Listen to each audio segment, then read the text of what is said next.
प्राचीन समय में एक छोटे से गांव में एक युवक रहता था जिसका नाम अनुराग था। अनुराग का मन हमेशा अशांत रहता था।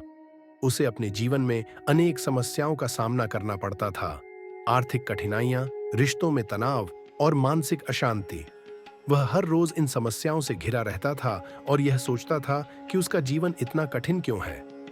एक दिन जब वह अपनी समस्याओं से बहुत परेशान हो गया, तो उसने गांव के एक बुजुर्ग से सलाह लेने का निर्णय लिया। बुजुर्ग ने अनुराग से कहा, तुम्हारा मन अशांत है क्योंकि तुमने अपने विचारों और भावनाओं पर काबू पाना नहीं सीखा है। यदि तुम सच में शांति पाना चाहते हो तो तुम्हें ध्यान का मार्ग अपनाना होगा।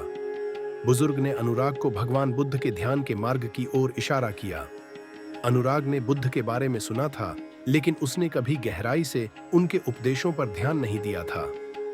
अब उसने यह ठान लिया कि वह बुद्ध के ध्यान मार्ग का पालन करेगा।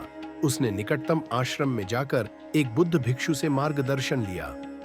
भिक्षु ने उसे बताया कि बुद्ध के ध्यान का मार्ग हमें अपने भीतर की अशांति को समझने और उसे समाप्त करने में मदद करता है।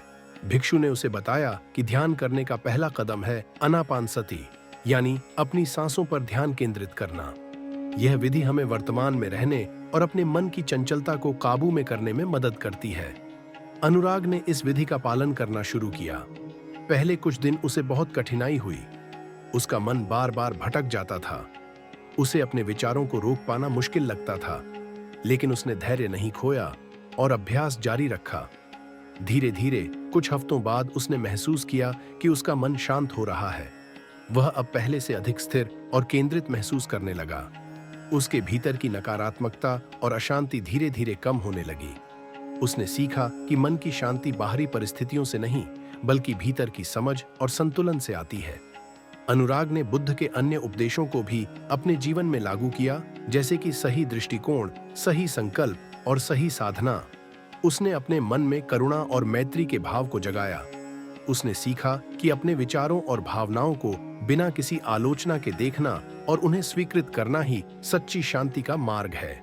धीरे धीरे उसके जीवन में सकारात्मक परिवर्तन आने लगे। उसकी समस्याएं पूरी तरह से समाप्त नहीं हुईं, लेकिन अब वह उन समस्याओं का सामना शांत मन और धैर्य के साथ कर पाता था। बुद्ध का ध्यान मार्ग केवल ध्यान का अभ्यास करने तक सीमित नहीं है। यह जीवन जीने का एक तरीका है जिसमें हमें अपने मन और विचारों को समझना होता है। अनुराग ने यह भी सीखा कि ध्यान करते समय हमें अपने अंदर के क्रोध, लोभ और मोह को भी पहचानना होता है और उन्हें धीरे धीरे छोड़ना होता है।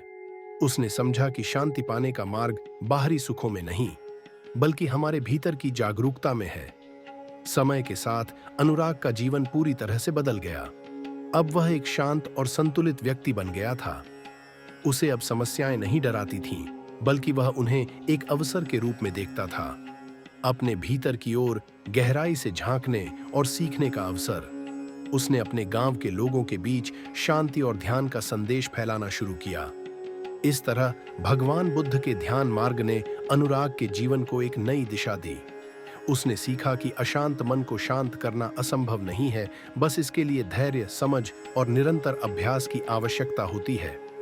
यह कहानी हमें भी प्रेरित करती है कि हम भी अपने जीवन में ध्यान का मार्ग अपनाकर सच्ची शांति और आनंद प्राप्त कर सकते हैं। ध्यान का मार्ग न केवल मन की शांति के लिए है, बल्कि यह हमें अपने जीवन के हर पहलू में संतुलन और सकारात्मकता लाने में भी मदद करता है।